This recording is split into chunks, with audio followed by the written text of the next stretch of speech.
Hello, I'm Brian Shakin, Senior Economist with the Conference Board, and welcome to our special webcast, Using Technology to Address Labor Shortages.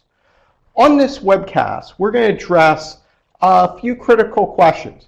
How quickly have companies managed to use technologies to replace workers in recent years?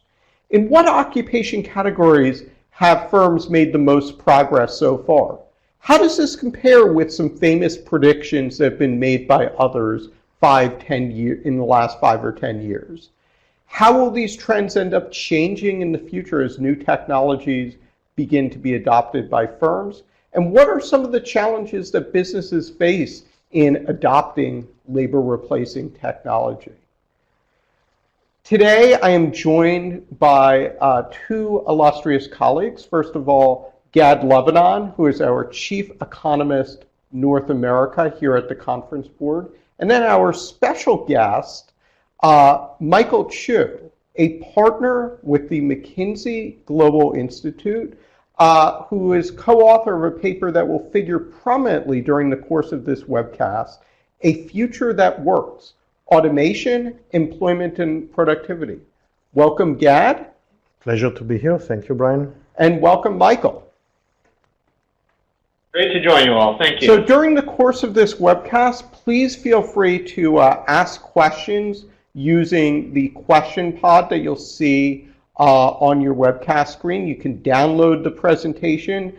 You can do a full screen of the video or PowerPoint at any time by clicking on 4 arrows at the top right of the screen. And please complete the evaluation and feel free to share this webcast with your colleagues on demand. And you'll be able to obtain HRCI, SHRM, and CPE credits just by participating for the full length of the webcast, clicking 3 times as pop-ups occur, and please ask your questions during the course of the webcast. So Gad, why is it that right now companies are particularly focused on using new technologies in order to address clear and present labor shortages? Well, I think companies always think about how to cut costs, but in a period where labor shortages are a big business problem like it is now, it's even more important. There is more pressure to cut costs, more difficulties in recruiting. So especially we're seeing this for those who've been following our work in the past years. We find those shortages especially visible in blue-collar and low-paid services workers. And that's where automation in the past has been very successful in replacing many workers. But we should say that we are now in a period where automation should start, in a period of, if you look at the last 8 years or so, it's been a period of very weak labor productivity growth and probably fewer successes in replacing workers with technology, and which is a bit of a mystery, why despite all of the innovation around us, we are not seeing faster labor productivity growth. There are some explanations for that we will touch on later, but one potentially good news is that maybe in the last year or two, we are seeing a turning point, we are seeing more automation. So that's one of the things we want to discuss in our webcast. Absolutely, and I mean, I think a key question is thinking about where does technology and using technology to replace or augment workers fall in the basket of solutions that firms potentially have at their disposal? Yeah, I think we're already seeing companies doing some things to deal with the difficulty in recruiting. We see companies hiring less educated workers, lowering qualifications for education and experience, and in turn raising spending on training. We see more hiring of women in some occupations, especially blue collar and especially transportation, more hiring of minorities, potential relocations to areas that have more labor availability. In the last year or two, we're seeing a significant increase in compensation because it's not the top priority for companies. It's not the solution that they go to first, but when they have no choice, they do that as well.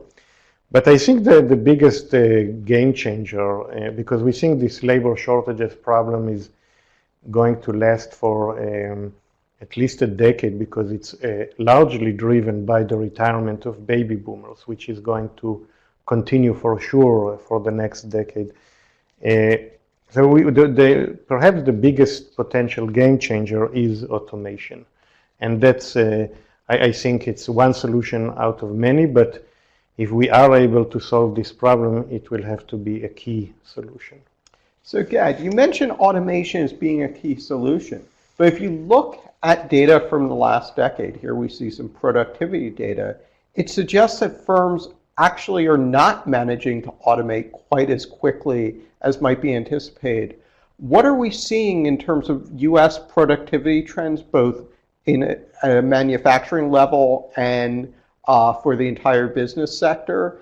And why has productivity growth been so slow recently?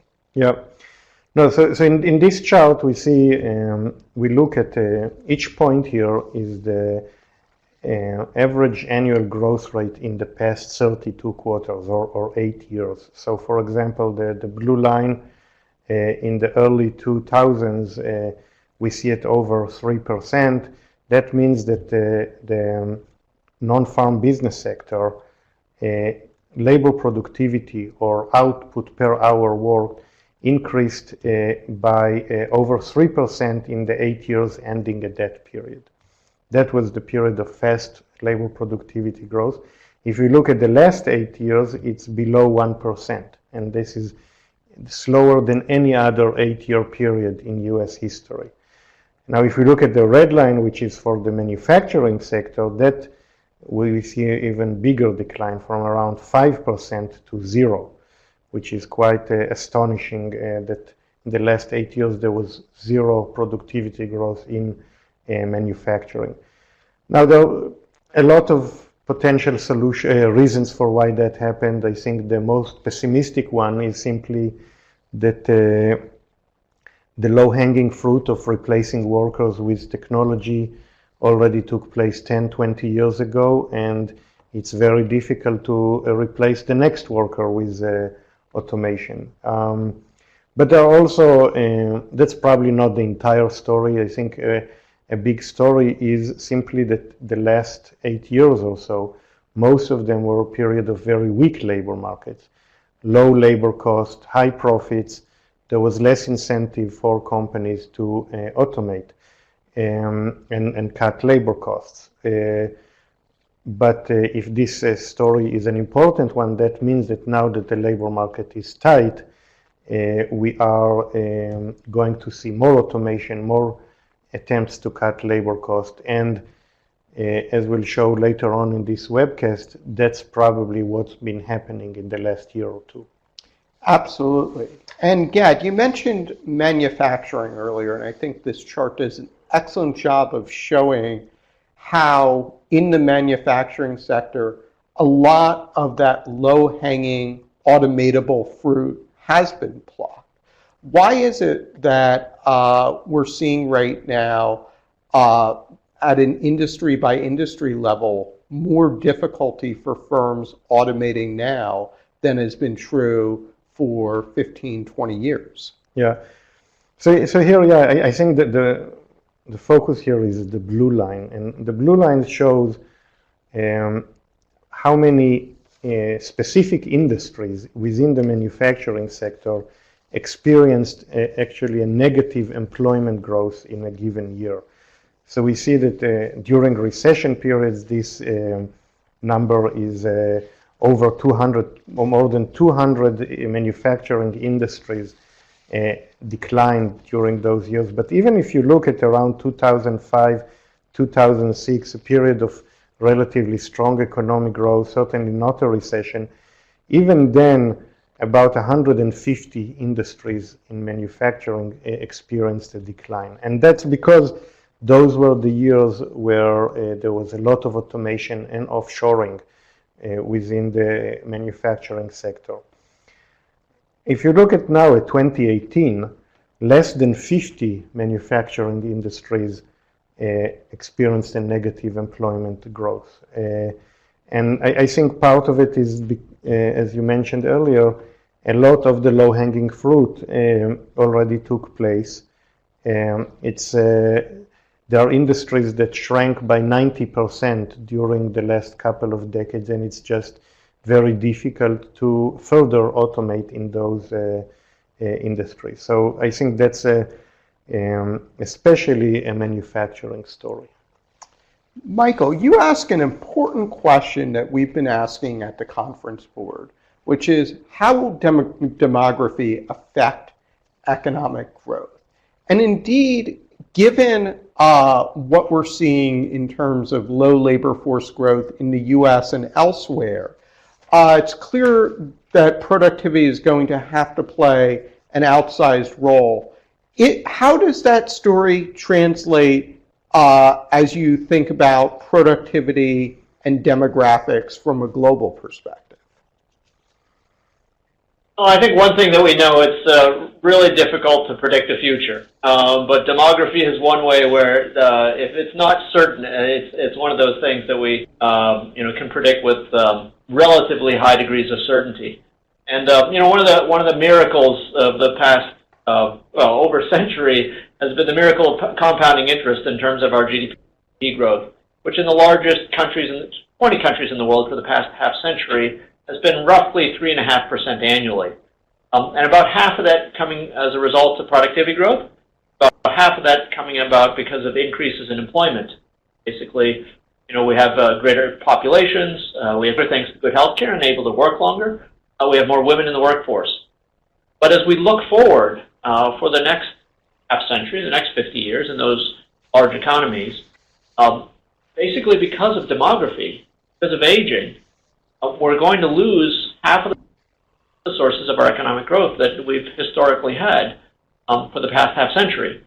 And as people know, Japan's workforce is declining in size. Germany's workforce is declining in size. China, with 1.5 billion population, also that workforce is on the cusp of, if not already, declining in size. So we're going to lose half of the sources of our economic growth. Even if we were able to maintain our productivity growth, our historical rates of productivity growth, we're going to cut our economic growth almost half. As Gad was suggesting, showing in terms of the data, in fact, productivity growth has been declining over time. So this is an urgent problem. People worry, and in some ways rightfully so, about a robot job apocalypse. But what this data suggests to us, and this analysis suggests to us, the challenge of the next few decades might not be mass unemployment, because in fact we don't have enough workers. We need everybody working, plus we need all the robots and AI and automation we can get. And we need to be able to transition people. So we talk about mass redeployment of labor rather than mass unemployment. So that's one of the challenges that we see. Absolutely. And I think not only are countries experiencing this demographic downturn, but simultaneously they're experiencing a productivity downturn at a time when, as you show, even to maintain current growth rates or recent growth rates, a rapid rise in productivity is necessary. What is this chart showing in terms of productivity trends by country, and what are some of the shared drivers of this downturn in terms of productivity growth? This is not this productivity challenge is not restricted only to the U.S. We see it all throughout the developed economies. Throughout Western Europe. See on this chart, United Kingdom, Sweden, etc. This is in some ways a secular trend. Now the challenge, as Gad suggested, is there are some parts of this which might be, I think we were able to completely explain. as you and Gad suggested, perhaps some of the quote low-hanging fruit might have already been plucked. That said, there are other challenges here. People have talked about measurement challenges. Eric Brynjolfsson et al. At MIT has talked about a GDP B because, surplus is not captured, and increasingly some of the, quote, output of our economy is in things that are actually more captured in consumer service. All this thing that I get online, for instance, I don't pay for, web search. I get lots of utility out of it. It's not measured in GDP. Obviously, there's some advertising that does get captured. So there's some measurement challenges, for instance. Also questions, harkening back to the Sola paradox from the 80s, where there's a lag between the investment in technologies, the ability to adopt them, as well as adopt complementary management innovations in order to drive productivity forward. Questions about whether or not distribution of productivity gains, in terms of superstar companies and workers versus, the rest of the economy. Those are some of the explanations that have been put forth, but you add them up, they might not, sum up to the total that needs to be filled in. I think, to the point that you just made, there is an urgent need for an acceleration in productivity growth so that we can continue to enjoy the fruits of the benefits of economic growth, and particularly for future generations. For productivity growth to accelerate, Michael, as you mentioned, it will be necessary for some tasks that are presently performed by humans to be performed by technology. Over the last few years, there have been several really important works that have dealt with the question of what jobs and what tasks are going to be automated in the future. One that received a great deal of attention came out in 2013. It was put out by two Oxford economists, Carl Frey and Michael Osborne, and they took the approach of looking at the task composition of occupations and asking over the next 2 decades, what was the likelihood that individual occupations would be automated? So for each individual occupation, there was a probability assigned. For example, occupations like typists received a probability of above 90%. MGI, in a study that you've been deeply involved in, has taken a very different approach of looking at automation not at a job level, but instead at a task level. What made you adopt that choice, and how does that framework help us to understand how companies will change how different types of jobs are done in the coming years? Well, I think Frey and Osborne's work was important for moving the ball forward. But as you suggested, one of the methodological insights that we discovered as we were doing our piece of work to try to add to the dialogue was to understand that underneath each occupation, it's constituted of multiple different activities, each of which actually has a different propensity to be automated. If we look back through history, in many cases, it's not an entire occupation that goes away. In fact, it's quite rare that you would lay someone off and then drop a robot in and it would do everything that the worker used to do. What we've actually discovered, in fact, is that in many cases it's parts of a person's occupation, specific activities which have the potential to be automated. Some of you might have listened to the Planet Money podcast, for instance, on the invention of the spreadsheet. And the spreadsheet was an activity that people used to do. It was this artifact. You'd send it off and it would come back, all this sort of thing. And it isn't as if accountants or others who do calculations disappeared necessarily as a result of the spreadsheet, but in fact the work they did changed. We looked at not only every occupation in the economy that the BLS, the U.S. Bureau of Labor Statistics, put together, but all of the constituent detailed work activities as they describe them. That's about 2,000 of them. For each of those 2,000, we scored it against 18 capabilities which have the potential to be automated. Some of those are physical, so fine motor skills or gross motor skills or navigating in the physical world. Some of them are sensory, using your vision, using your hearing. If you're a chef, you need to use taste. Some of them are cognitive, so things like recognizing a known pattern, developing a novel pattern. And then some of them are even social and emotional, being able to recognize human emotion in a different person, being able to process it, and being able to respond appropriately. So then we know for all 2,000 different activities what their potential for being automated, for what is the capability required in order to do each of those different things.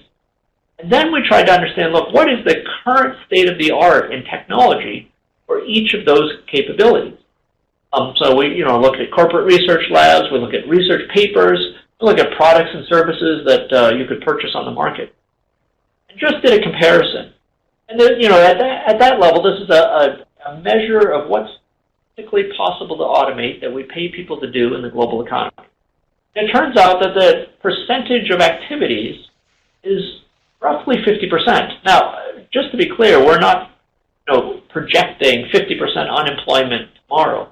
But I think it's also worth reflecting on this idea of what happens when you break down occupations into the constituent activities. So this chart shows, for instance, on the x-axis, this is U.S. data. On the x-axis is wage rates. On the y-axis is percentage of time spent in activities which have the technical ability to be automated, adapting technologies which already exist today. And that's a long set of words because, again, in most cases it can't happen overnight. And each dot is a separate occupation. Now, some of the things on the top left-hand corner are unsurprising. These are low-wage occupations, oftentimes frontline. Many economists will call it low-skilled. I agree with my former colleague Byron Aguirre, who says that's a little unfair. It really means low education or low educational attainment. Oftentimes these are relatively skilled things that people do.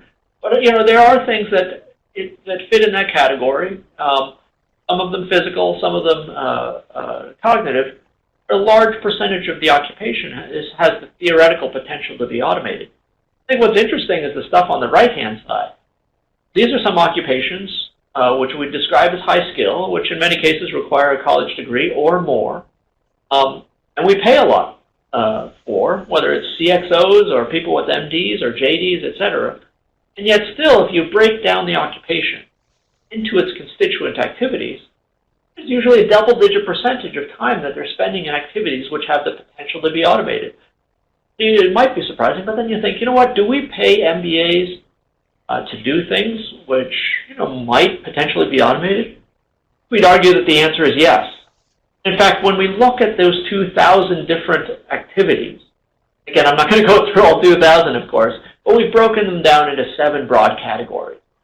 There are 3 categories which have the greatest potential to be automated. So the first one is a little bit unsurprising: physical activities in predictable environments. In many cases, this is exactly the kind of thing that you immediately think of when you hear the word automation, about robot, and you think about a worker perhaps working on an assembly line in a manufacturing plant. Exactly right. That's a physical activity in a predictable environment. But by the way, that actually happens a lot in agriculture, for instance, as well.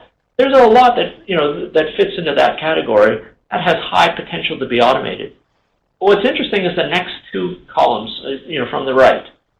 Those 2 categories are collecting data and processing data. We come back to the point that I just made.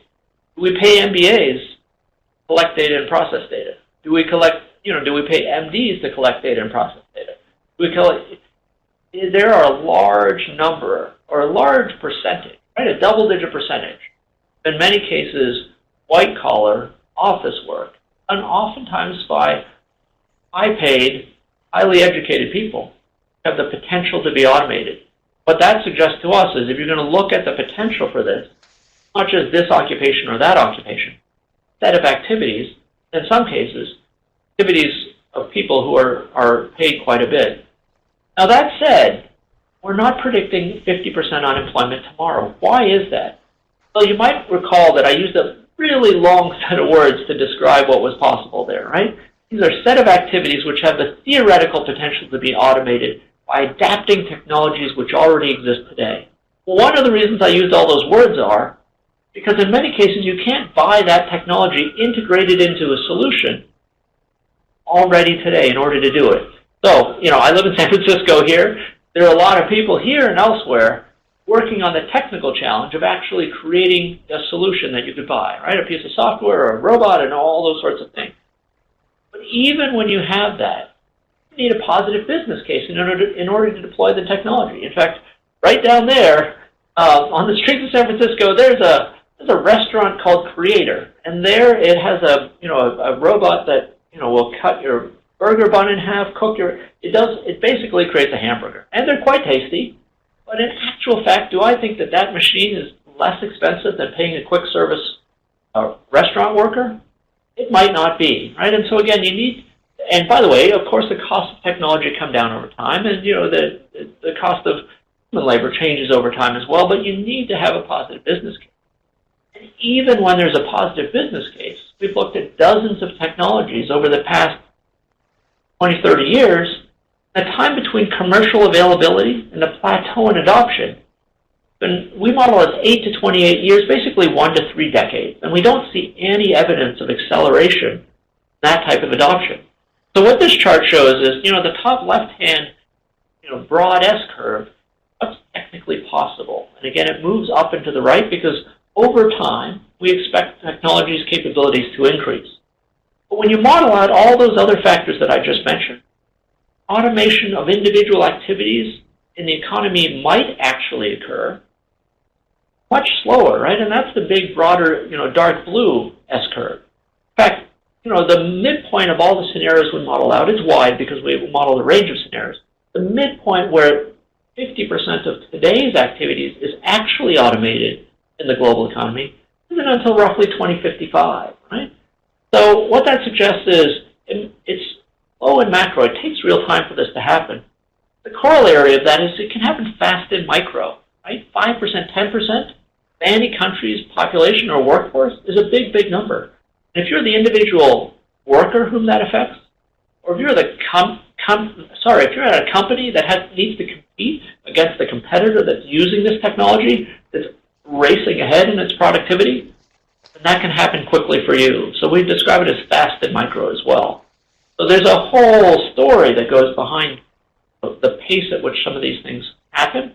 It's important to get beyond the headlines of, look at what this car did versus how many people there are driving cars and the amount of time that takes for that to actually Michael, happen. so we have a question, first of all, from macro perspective, which asks, does the economy get the benefit of the spending on new technology designed to automate from a GDP perspective? Because we refer to the need to achieve 1.8% greater productivity growth in order to offset the potential GDP loss as a result of declining demographic slowdown. I think the point there is that what ends up happening is that you would see temporarily that spending helps contribute to GDP growth.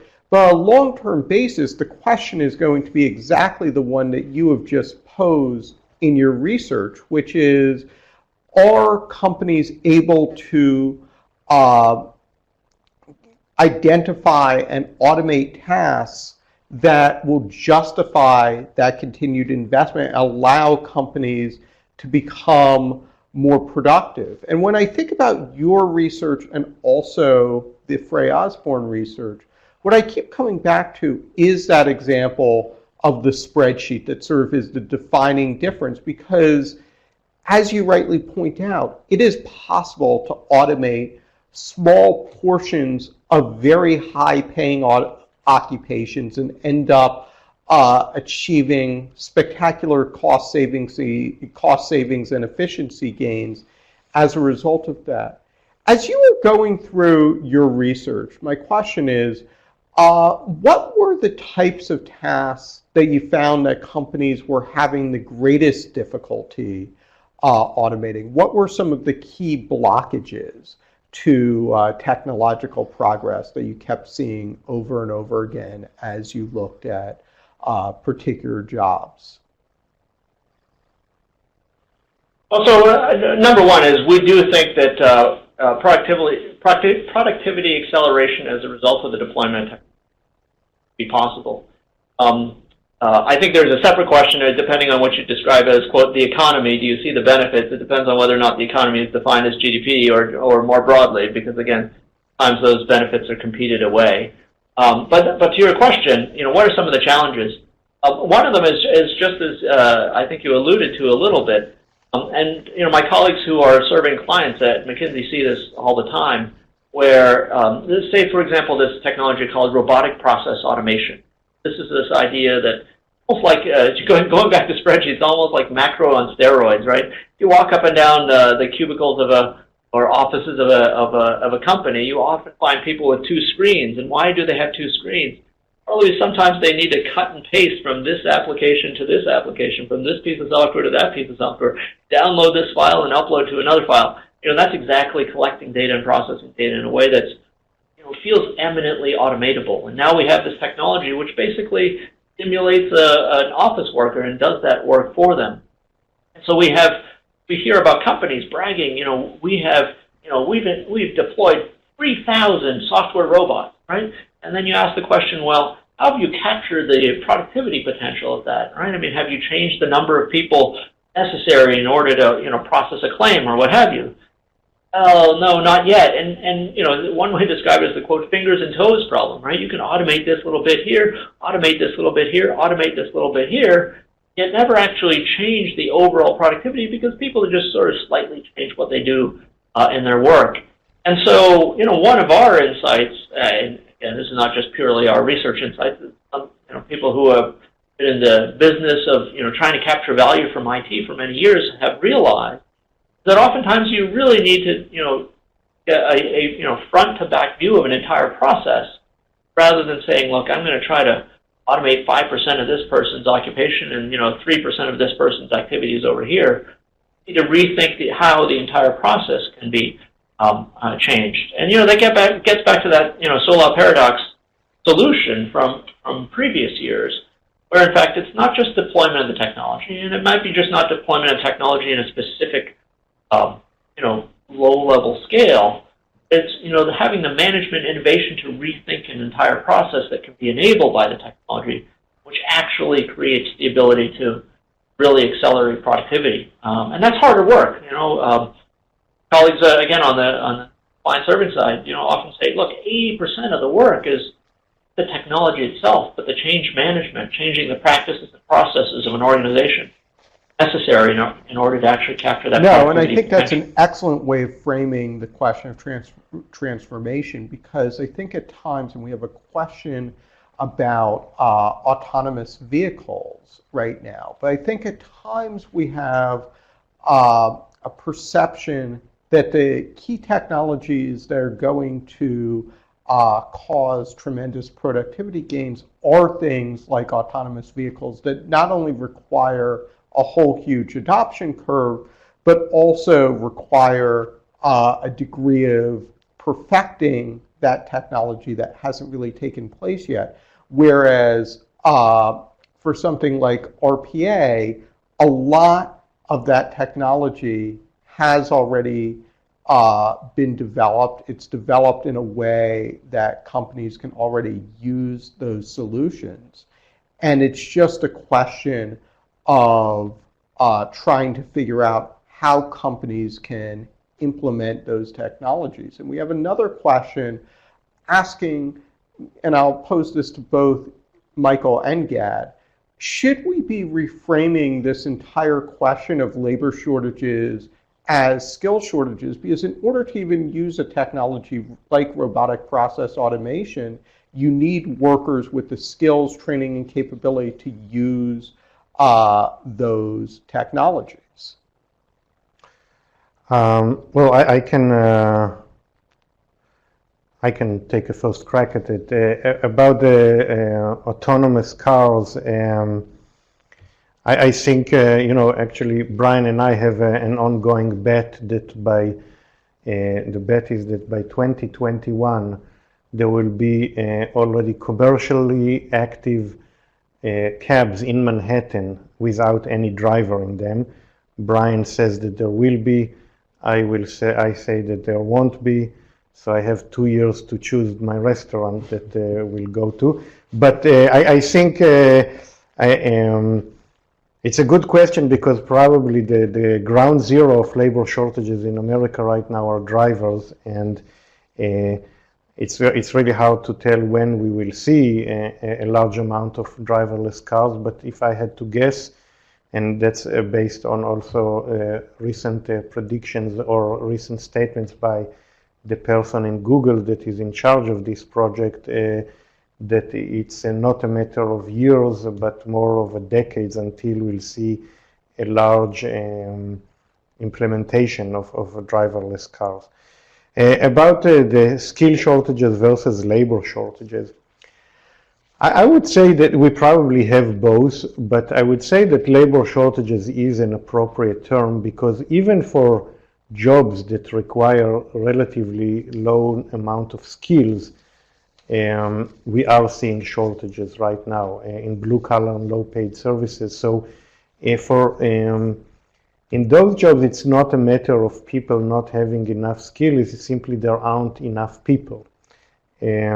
But there are certainly also skill shortages that there are jobs where it's not enough to have a body, but you have to have enough skills, and I think there are shortages that are skills related. I don't know, Michael, if you have any thoughts on that. Let me just add a few other thoughts to be provocative. On the self-driving cars, as a former artificial intelligence practitioner, it's been surprising how far these technologies have come. At the same time, I think in some cases our expectations might now be overshooting in the opposite direction. They don't work very well when raining. They really don't work very well when it's snowing. They don't work very well when the lane markers aren't clear. They have trouble recognizing stationary objects, which is a real problem, as you might know, and tragically in many cases. So there's a lot more technology work to be done there. And so again, I think it's worth reflecting on, even if you, literally, even if you could buy a self-driving truck tomorrow, how long it would take to actually, replace all of the trucks and how much it would cost, right? It's something of like a third of $1 trillion to replace all the rolling stock on U.S. roads. So I think there will be some time involved there, but there's still technology work to be done, never mind just the cost work. Probably another 100,000 of kit per automobile right now, and it still doesn't quite work well. So there's work to be done there. But to this question about skills, I think there definitely clearly is, in quotes, a skill shortage. And part of that is, the signaling that we have and the quote training that we have. We signal, with these multi-year degrees, right? Even associate's degree, being 1 or 2 years, for instance, a bachelor's degree being 4 years, and it's a fairly gross type of signaling, right? So I think there's a lot of really important work being done, both on the training side as well as on the credentialing side, so that we have more fine-grained view for the skills-based workforce, particularly for the 2/3 of the workforce that aren't college graduates. And so I think that's really, really important work.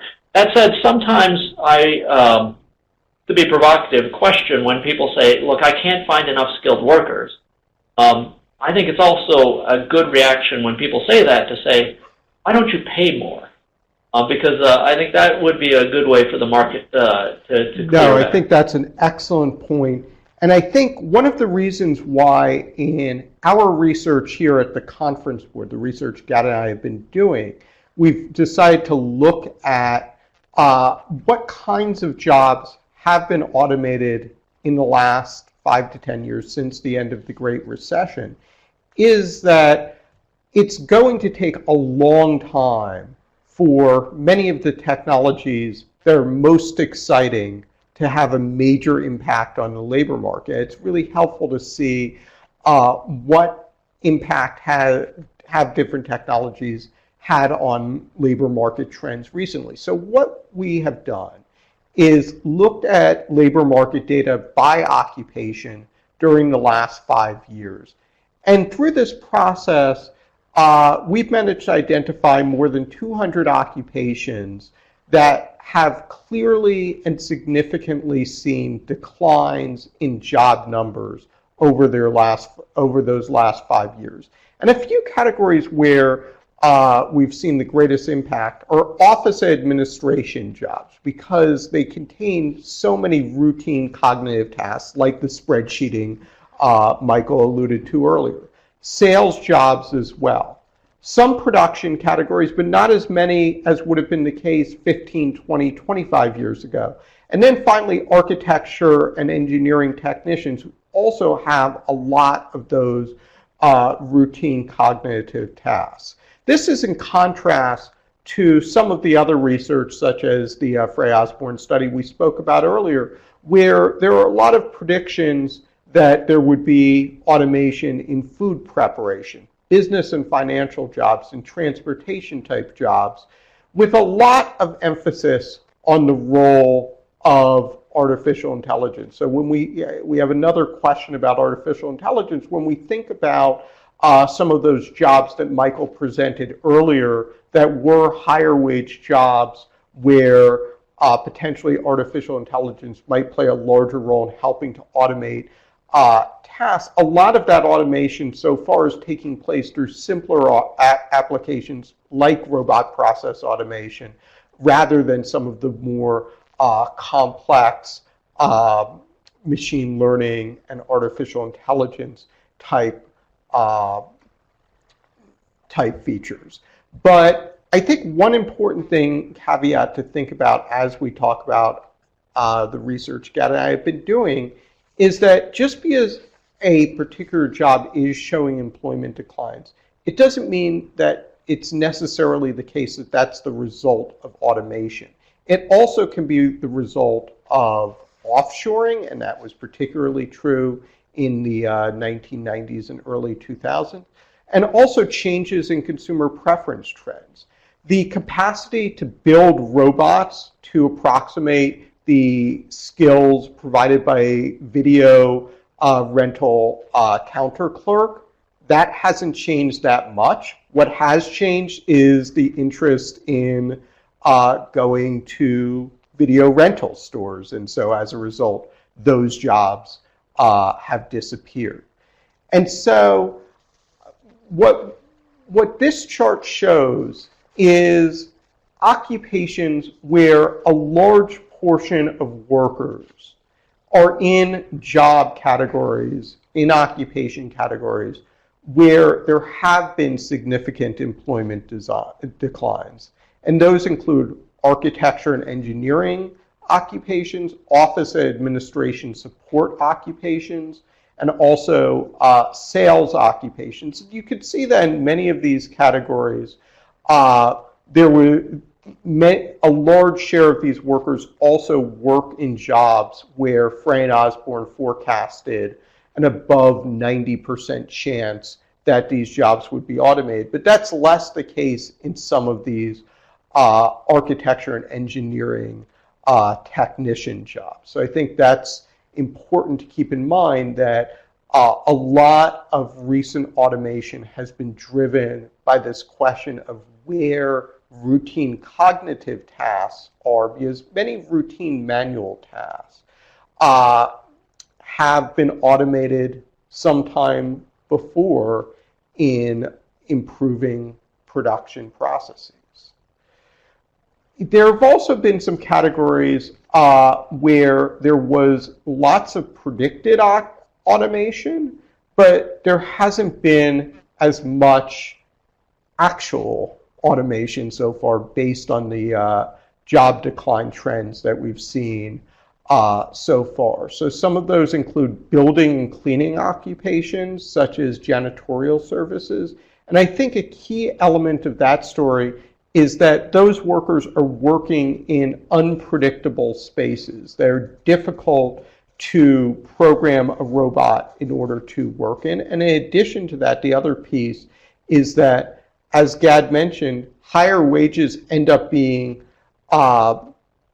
something that propels businesses in order to adopt new technologies. And so as a result of the fact that you don't have you haven't had higher wages in those jobs, there's been less incentive to find ways of automating those technologies. But another category of jobs I think is worth drawing attention here to are these business and financial operation jobs.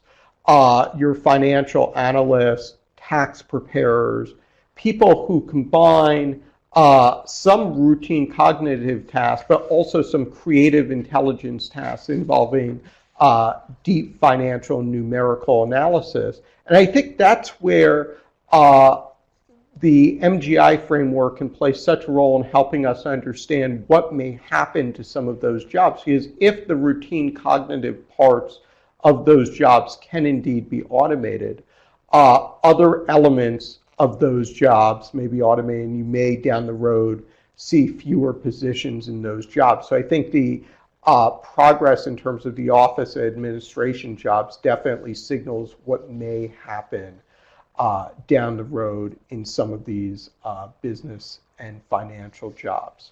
Particular areas within office administration jobs where there's been a lot of progress has been in financial clerks, which is, I think, another indication of the effect that technologies like ranging from Microsoft Excel to robot process automation are indeed having on recent employment trends. So I think that's also critical to think about.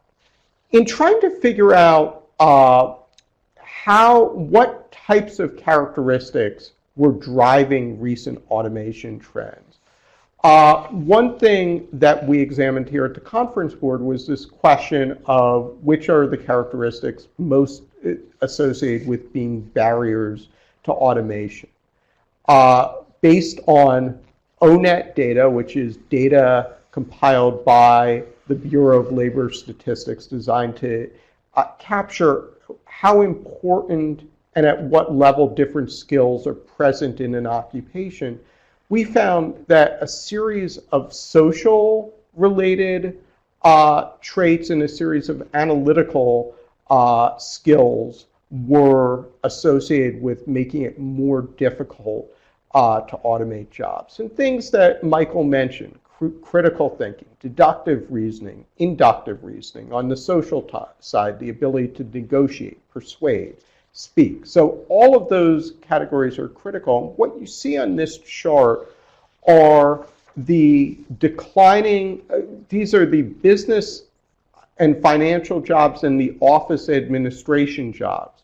And you could see here that jobs that rated lower in our maybe we should explain what's on the axis here before we get to this. So on the y-axis you can see the social characteristic index. So the higher the score for the social index, the higher an occupation will be on that axis. And on the x-axis is the analytical characteristics. And each point is an occupation. Correct. And you can see that the red occupations are those that have had a declining trend between 2013 and 2018.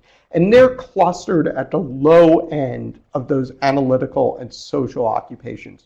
So what are these lines on the chart? These lines represent, based on a given distribution of a given analytical and social occupation index score, what are the chances that one of these occupations would end up in the declining trend bucket? And you can see that in that area below, where it's a 75% or greater chance based on the analytical and social score, the red declining category ends up predominating.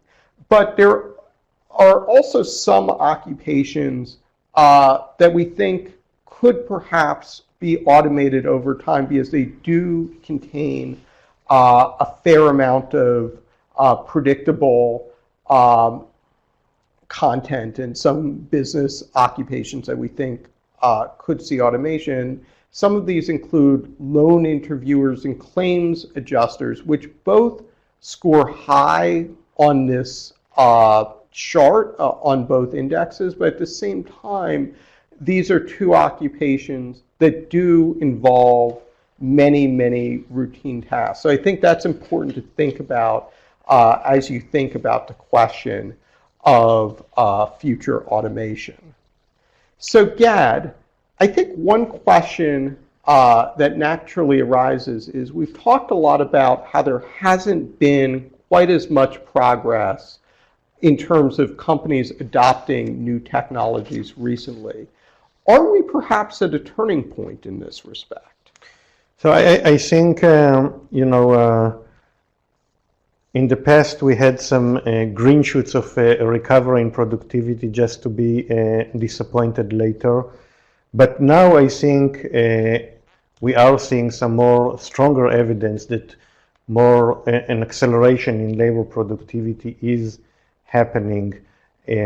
We see this year the 4-quarter growth rate in labor productivity in the non-farm business sector, and it goes for above 2.5% for the first time since 2010.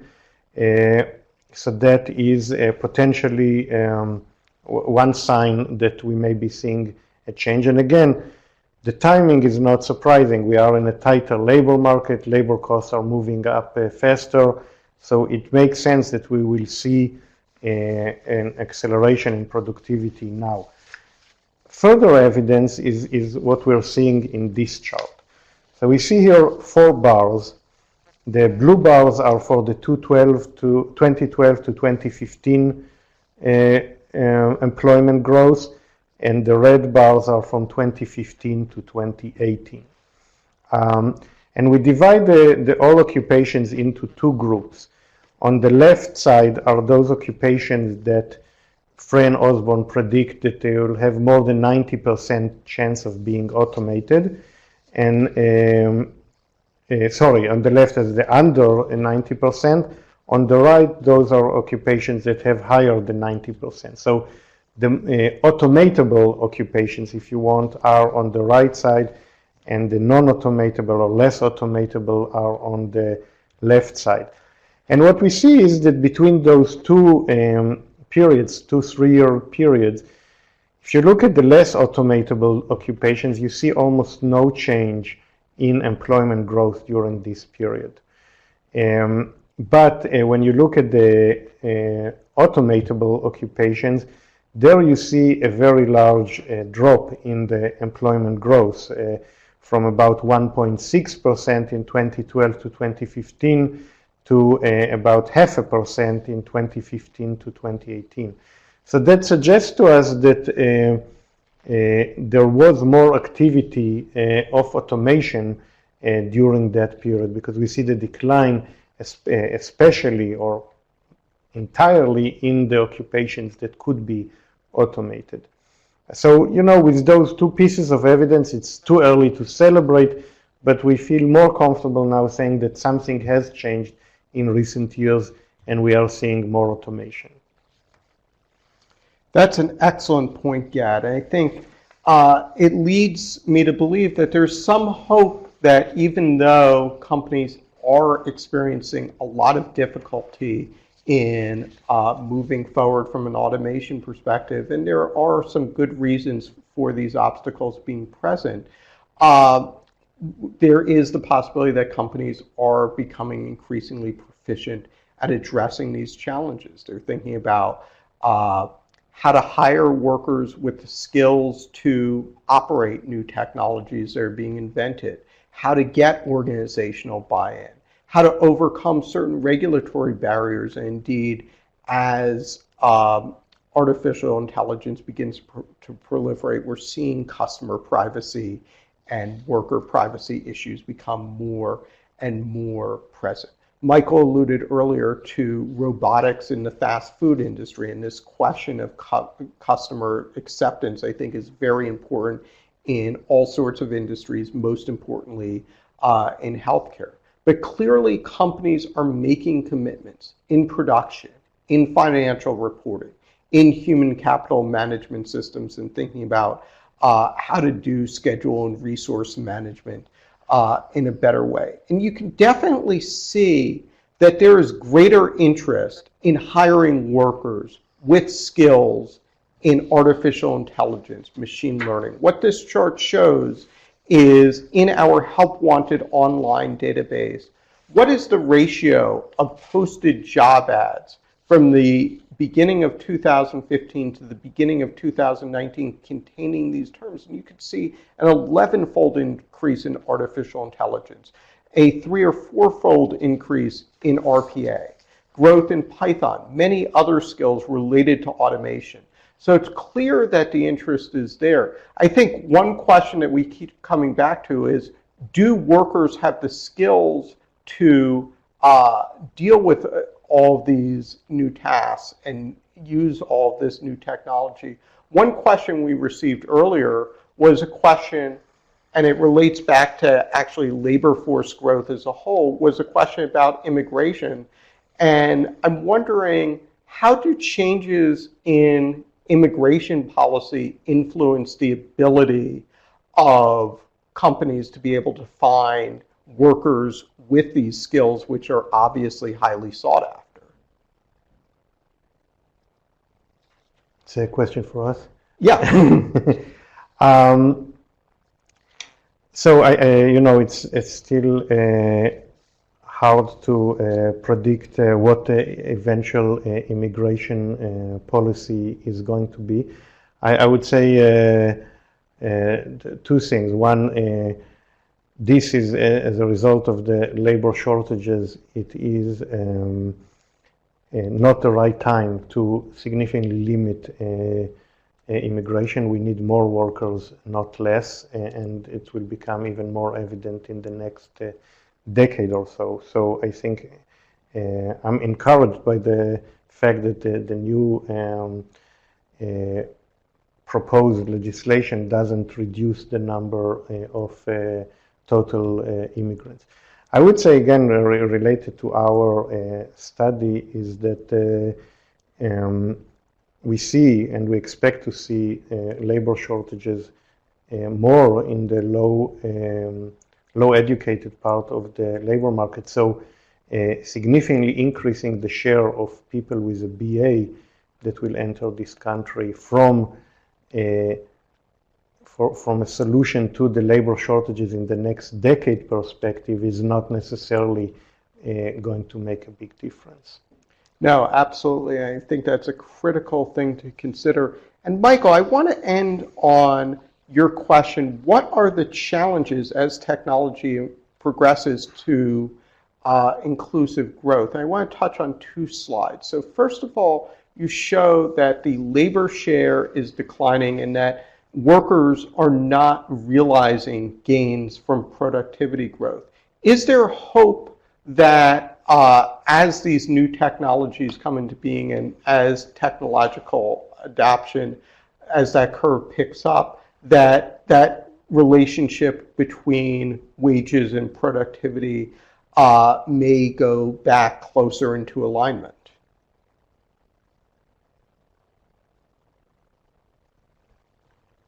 Michael? Michael, I think you're muted.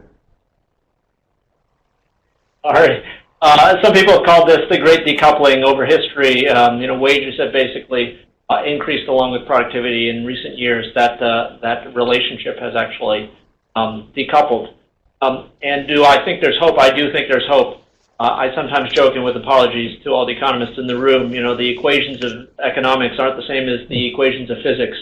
In fact, we do have choices, and so I think in some cases choices can be made that, in fact, can make sure that workers are rewarded for the productivity that we're seeing.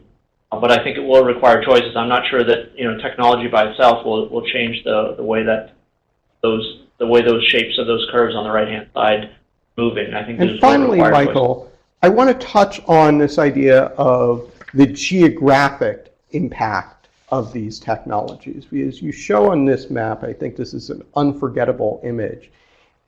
What is the likely impact on a county by county basis in terms of potential share of jobs that will be displaced as a result of technological change? What are the key conclusions one can draw from this chart, and what are some of the policy implications of these results? I mean, number one is, you can look at things at a country level, but in fact, people live in individual communities. And what we've discovered, as we looked at a very local level, is in fact the potential changes could be quite different. We have a dozen different archetypes of different counties. This is research that will be published by some of my colleagues in the coming months.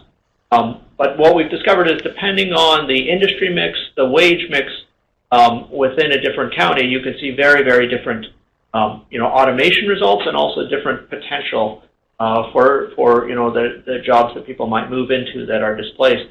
I think the top level it just basically suggests that in fact you need to tailor the interventions for the specific context, and particularly on a geographic level. The things that's been true over the U.S.'s history is the ability for people to move where the jobs were.